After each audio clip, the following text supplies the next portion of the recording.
अस्सलाम वालेकुम viewers, rich Pakistan का नया एपिसोड लिए मैं हूं आपका मेजबान अब्दुर्रहमान। आइए नजर डालते हैं आज की दो इंटरेस्टिंग न्यूज पर। कराची में मुनक्किदा आइडियाज 2024 जो कि पाकिस्तान में 12वीं डिफेंस एग्जीबिशन है, उसके अंदर मुल्क के जदीद तरीन हैदर टैंक की नुमाइश शुरू हो गई है। अब ये थर्ड जनरेशन प्लस टैंक कहलाता है। ये 470 किलोमीटर की क्रूज रेंज लगता है, जो कि टैंकों में एक बड़ी क्रूज रेंज होती है। इसके अलावा इस डिफेंस एग्जीबिशन के अंदर दुनिया के 55 ममालिक से 560 एग्जीबिटर्स शिरकत कर रहे हैं और ये टैंक उन सब की आंखों का तारा है। इस अहम खबर को आपसे डिस्कस करेंगे और ये टैंक कितने फीसद पुर्जाजात पाकिस्तान में बनाने के बाद बना है, ये भी आज की वीडियो में आपको बताएंगे। इसके साथ साथ आज की दूसरी खबर, पंजाब हुकूमत ने फैसलाबाद और गुजरांवाला के शहरों में कचरे को ठिकाने लगाने के लिए 5 अरब रुपए मुख्तस किए हैं। इस पैसे से वहां प्रॉपरली मॉडर्न लाइंस के ऊपर लैंडफिल साइट्स डेवलप की जाएंगी। जो मटेरियल कचरे से निकलेगा उसे रीयूज़ किया जाएगा। उसकी तमाम तफसीलात आपके साथ प्रोग्राम के दूसरे हिस्से में डिस्कस करेंगे। लेकिन पहले चलते हैं आज की सबसे अहम खबर की तरफ। कराची में इस वक्त पाकिस्तान की 12वीं डिफेंस नुमाइश जो है वो जारी है, आइडियाज़ 2024। इसमें पाकिस्तान ने अपने जदीद तरीन हैदर टैंक की नुमाइश की है, जो कि थर्ड प्लस जनरेशन का टैंक कहलाता है। इससे पहले पाकिस्तान आर्मी के पास अज़र्रार और खालिद टैंक तो थे, लेकिन एक मॉडर्न टैंक की ज़रूरत थी जो पाकिस्तान ने चाइना की मदद से बनाया है। अब इसके अंदर 1200 हॉर्स पावर का इंजन है जो हम चाइना से लेते हैं। बाकी तकरीबन 40% स्पेयर पार्ट्स मुकम्मल तौर पर हम पाकिस्तान में बना रहे हैं। फिर कुछ दीगर स्पेयर पार्ट्स हम चाइना की मदद से भी बना रहे हैं। अब इस टैंक की जो क्रूज रेंज है वो 470 किलोमीटर है। इसके ऊपर 3 मुख्तलिफ साइज़ की गन्स नस्ब हैं जो मुख्तलिफ 125 mm की है। इसके अलावा 7.62 mm की है और 12.7 mm की है।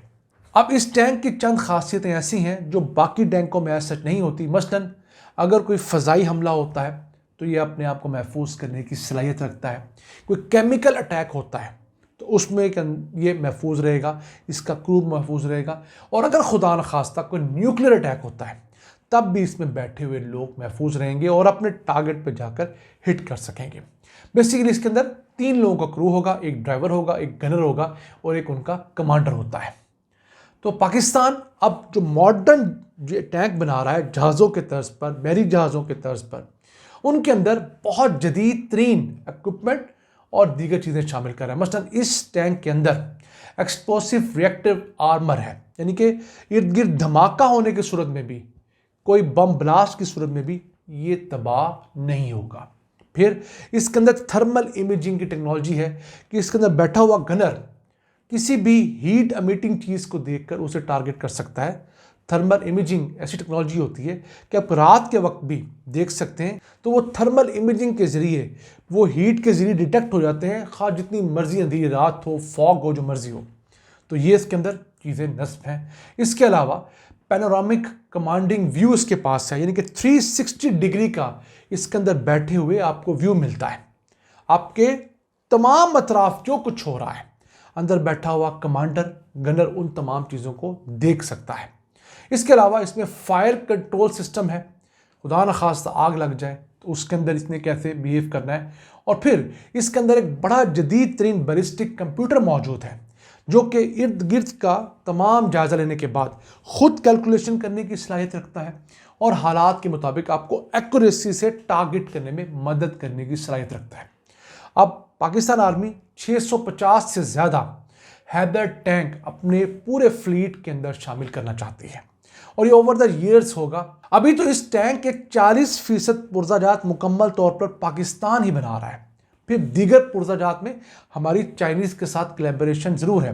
आहिस्ता आहिस्ता हम इस पूरे टैंक को मुल्क में बनाएंगे और फिर इसको हमने एक्सपोर्ट के पर्पज़ से भी बनाया है, यानी कि हम फ्यूचर में से GF-17 थंडर की तर्ज पर एक्सपोर्ट करके मिलियंस ऑफ बिलियंस डॉलर भी कमाने की एक स्कीम बनाए हुए हैं। अब आइडियाज़ 2024 जो इस वक्त कराची में मुनक्किद है, उसमें दुनिया के 55 ममालिक शरीक हैं और इन 55 ममालिक की 506 डिफेंस इक्विपमेंट रिलेटेड कंपनीज आ चुकी हैं। अब 55% कंपनियां बैरून मुल्क से आई हैं और 45% कंपनियां पाकिस्तानी हैं। तो एक बड़ा अच्छा प्लेटफॉर्म होता है कोई भी एग्जीबिशन का, जहां पर जॉइंट वेंचर्स बनते हैं, लोकल और फॉरेनर आपस में मिलकर एक जैसी कंपनियां कोलैबोरेशन करती हैं और बिजनेसेस को डेवलप करती हैं। आइए चलते हैं आज की दूसरी अहम खबर की तरफ। पंजाब हुकूमत ने फैसलाबाद और गुजरांवाला के शहरों में कचरे को ठिकाना लगाने के लिए लैंडफिल साइट्स की मॉडर्न लाइंस पर डेवलपमेंट की मंजूरी दी है। 5 अरब रुपए की लागत से ये लैंडफिल साइट्स डेवलप होंगी। 4.5 अरब रुपए फैसलाबाद के लिए और 50 करोड़ रुपए गुजरांवाला के लिए रखे गए हैं।